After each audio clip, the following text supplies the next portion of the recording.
If you've been a friend of the channel for a little while, you'll know that I've been yearning for a manual transmission station wagon since I sold my Acura CL and then selling my Lexus LS 430. While I did just want to hop into a manual wagon at the time, I couldn't pass up trading it for my LS 430. So now I finally think it's time to reveal one of my favorite vehicles that I've owned already in this video.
Howdy partners, I hope you've had a good week. I certainly have. I mean, I've had this for a little bit longer than a week, but I'm very happy to announce my 2002 Volvo V70 T5 with the 5-speed manual. If you don't know much about Volvo's iconic wagon of the 2000s, I'll give you a bit of a rundown. This marks the second generation of Volvo's V70. The original V70 Mark I came out for the 1996 model year. That was based on the P80 generation of Volvos, like the old C70, the S70, and a few other vehicles as well. The V70 was the successor to Volvo's 850 wagon in the early to mid 90s, but Volvo clearly wanted to move away from the extremely boxy old people look with the more curvaceous V70. Volvo offered the Mark I V70 from the 96 model year to 2000, and then in 2000 for the 2001 model year, at least in the US, we got the P2. Both versions of this car were available in the XC trim, the V70 XC, later to be called the XC70. As far as high performance Volvos were concerned, before the actual R models came out, Volvo called the high performance model the T5,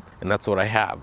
The P2 V70, as you see it here, went from 2001 to 2007 in the United States. For the 2005 model year, it was refreshed, given a slightly new front end with different headlights, clearer taillights, which are called dual, and some slight mechanical improvements as well. After the P2 was finished, Volvo did make a third generation of the V70 known as the P3. I really don't think Volvo is going to make station wagons again, and that's sad, so I had to buy one. Don't make fun of me, I'm confiding in you, but I have named my car Elsa because the car is polar Arctic blue, and also because it's a Swedish car, and also from Frozen.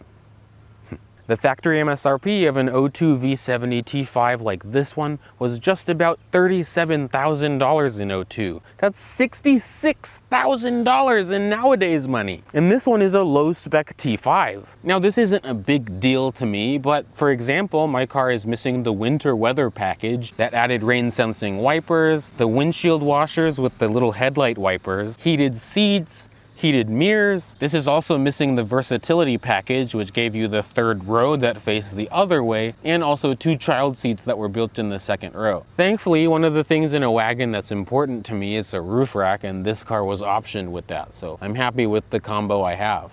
I guess if I do think about it, it is a pretty similar price to what a new Volvo wagon would cost nowadays, like a V60. The V60 cross country I had a few months ago was about $66,000 as well. People have money. I was thankfully able to find this car in the Volvo Facebook groups. In particular, I think it was the P2 Volvo enthusiast group, and I made a new friend, Mike, who sold me this car. Also, shout out to the new owner of the LS430, James. I know he's already enjoying it way more than I would be. This has 205,000 miles on it, and thankfully I'm only the third owner. It's been taken care of, and besides living in New York, now this is its first time moving down south. As you know, I've just always been enamored with P2 Volvos, and the P2 V70 is the poster child of the P2 Volvo. I also grew up with friends that had V70s, so it's also a bit of a nostalgia factor, but I do plan on keeping this car. If you didn't want to spend the full-on $40,000 for a Volvo wagon in 02, thankfully there were other variations of this as well. Starting at the base 2.4 for about $30,000, V70 2.4T for $34,000, V70 all-wheel drive for $36,000, and then this one for about $37,000. Volvo also made the V70 XC in 2002 as well. This was right before they changed the name to XC70. Before we dive into what's special about the V70 T5, I wanted to give you a little bit of a rundown on Volvo's many variations of their inline 5. First, the 2.4, which was a naturally aspirated 2.4 liter inline 5-cylinder. That was in the base V70 and the base S60. Then we have the 2.4T, which is a 2.4 liter low pressure turbo inline 5. That made 197 horsepower. The 2.4 turbo was available until the 2004 model year in different models, and then Volvo replaced it for the 2.5T. That was also a 5-cylinder, but it was a 2.5 liter, also low pressure turbo. That made 208 horsepower. In the T5 model, you got the high pressure turbocharged 5-cylinder, in this case a 2.3. Now we can talk about why, and continue talking about why the T5 makes this wonderful wagon so special. I can now properly introduce to you the B5234T3, a 2.3 liter inline 5-cylinder. Again, it's the high pressure turbo model, so it makes a wonderful 247 horsepower and 243 pound-feet of torque. This was the hot motor before Volvo sold the S60 and V70R in 2004. Even though the engine in the Halo car R makes more power, this one is the more desired engine. People put this engine in V70 and S60Rs and other Volvos because the block is more durable. All T5s will be front-wheel drive, but thankfully mine was optioned with the M56 manual transmission. It's a 5-speed manual, and again you could find it in other Volvo products as well. This uses an open front differential, but thankfully by this point there's many aftermarket limited slip front differentials out there for more grip. I've also been enjoying this because this has been pretty fuel efficient for being as fun as it is. Volvo rates this at 19 in the city and 26 on the highway. I will report on the few long drives I've taken with this car already. I've been getting 30 or 31 mpg on the highway. Of course, this thing does run on premium gas, but it's miles per gallon in this car for me. And it's still cheaper to run than the V8. Volvo's 5-cylinder engines use timing belts instead of timing chains, so you have to replace it every 7 years or 100,000 miles. Thankfully, Mike replaced the timing belt at 169,000 miles, which is nice. This does need some love in other areas, so it certainly is a project, but it's not as needy as my XC90. In person, the V70 isn't a small car, but it isn't one of the biggest wagons that you'll see. This measures at 185 inches long, making it 4 inches shorter than Michael's Acura TSX wagon. I also really like how low this thing sits. This isn't on stock suspension though. Thankfully, it's got new struts, new ball joints, control arms. It's gotten the works. The only thing that I have to do are sway bars. Thankfully, I was able to find IPD upgraded sway bars not too far from me for an unbeatable price. So those will go on the car pretty soon. They'll aid in handling and also stop the clunking. This is also on Vogtland lowering springs. I hope I said it right, but it is a little bit lower. I do like the look. When I got this car, it did come with 16-inch alloy wheels on snow tires, which I still have, but I've had these 17-inch wheels sitting in my garage for quite a while now. These are called Tethys. They're 17-inch wheels, and you could find them on the V70 and also the S60. It's really a good looking wheel. I am a sucker for multi-spoke wheels. It kind of matches with the XC90. And they also look like the wheels that were on my E500 too. So again, a little bit of nostalgia. Of course, one of the reasons, well, the reason you get a wagon is because it's a wagon, and that's why I'm really in love with this car. You have so much space. There's 37.1 cubic feet of volume behind the second row seat. Then it folds completely flat enough for me to be able to lay down, and I'm 5'9". Then you get 71 cubic feet of volume. You could put a couch in here. I use all my cars to haul my plants around, even though I do have vehicles that are more suited for that. So that's why I have this moving blanket as my cargo mat. Underneath here, thankfully, we still get a donut spare tire, and there's storage where I can keep my shoes or anything else that's dirty because it's a little plastic well. If you do want to be a weirdo with your wagon, in America at least, Volvo rates the V70 T5 to tow 3,300 pounds. So if you want to, I guess you can tow another V70, anything to impede traffic.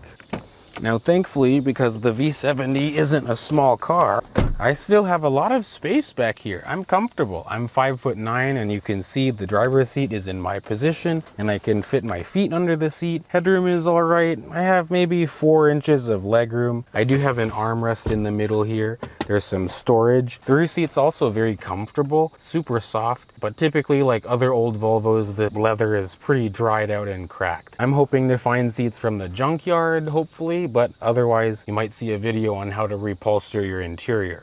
In terms of other amenities, there's air vents back here, but we don't have a third climate control zone. There's also a 12-volt power outlet here, but that's about it. I would certainly say we're about ready to go on our first voyage, well, on video, with the wagon. Welcome to the interior of my V70 T5. Feels great to be in another P2 Volvo, especially the smaller ones, because the dash is way different. First of all, because it is a little bit warm, we can start this thing up. This is the key fob that the V70 used in 2002. This was before Volvo switched to this key fob.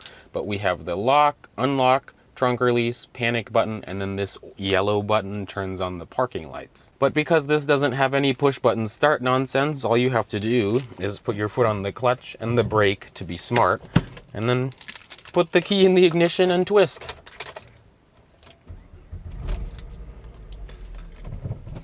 Now, we're not necessarily going on any field trips today, but we will be going a bit into the back country, just because that's also where this car has been quite fun to drive.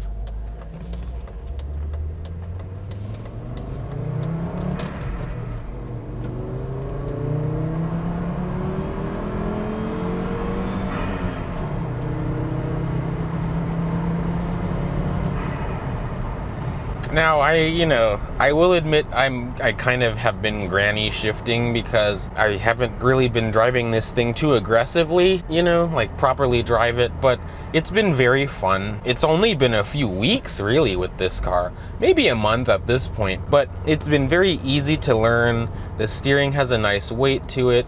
It's not too heavy, but it's also not too light. As you can see, we're driving behind bots right now, so even driving it normally, if I'm just commuting, going places, it's really comfortable. I don't feel like I've sacrificed comfort compared to the LS430. I know, 2 completely different cars, and the Lexus people can say whatever they want to say about this car, but I like this car more. It's more useful to me. I can drive this every day, and I don't feel like I'm doing a disservice when I drive it quickly. I'm going to be racing a Camry LE.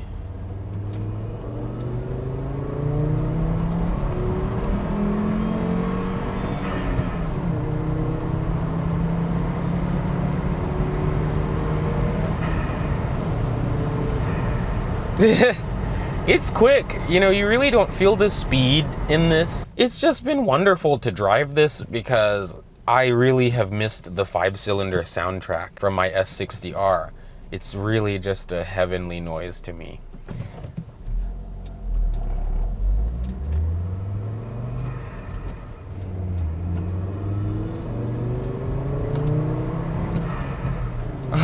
Sometimes, even in second, it kind of spins. I need that limited slip front diff, but I don't, again, drive it that hard to need it just yet. Even on back roads where the pavement isn't that great, it doesn't float.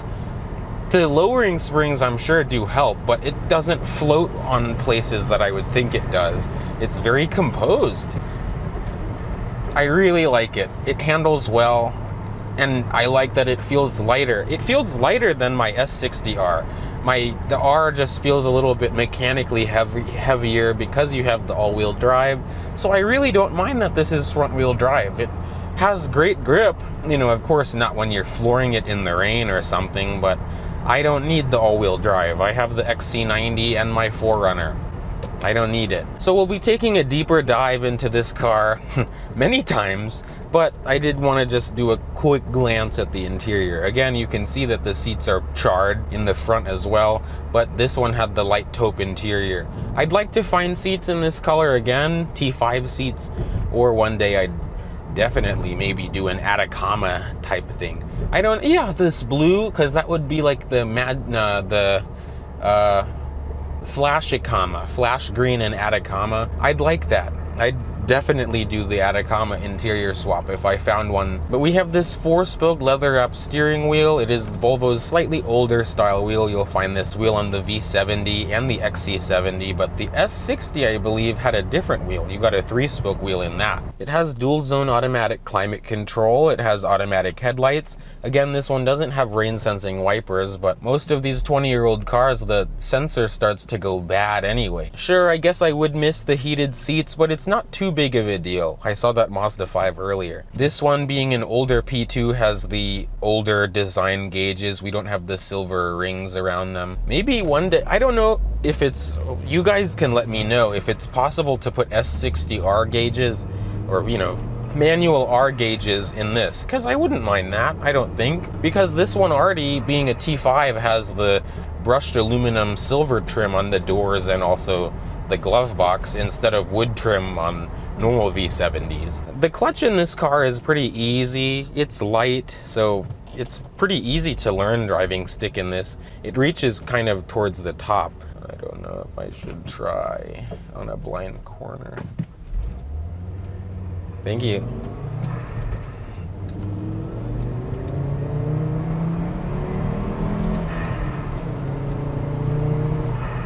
I really miss the sound. This one does have a little bit of an intake on it as well, so you can hear it. Again, I want to do the sway bars because it's not loose, but I just have this clunking, and I just can tell that it definitely needs something. The brakes have been good. I've been driving it quickly, you know, and it's not felt underpowered in terms of braking. It's been great. It's efficient. It's fun to drive. It's comfortable. It's useful. This is really a car you could use every day. And then you can take it to the track, because a lot of these tracks don't take SUVs.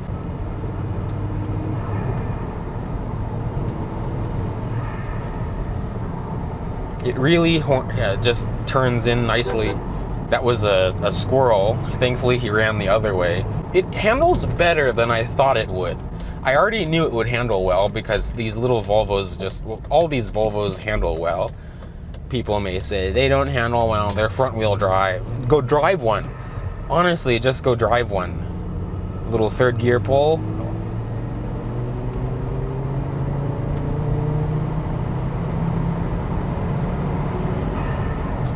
And then it is hot today, admittedly, so the thing doesn't, because it's turbo and stock intercooler, the thing isn't at its optimal temperature to, you know, properly be sending it. Puts a smile on my face. On the highway, it offers more than enough power, any situation.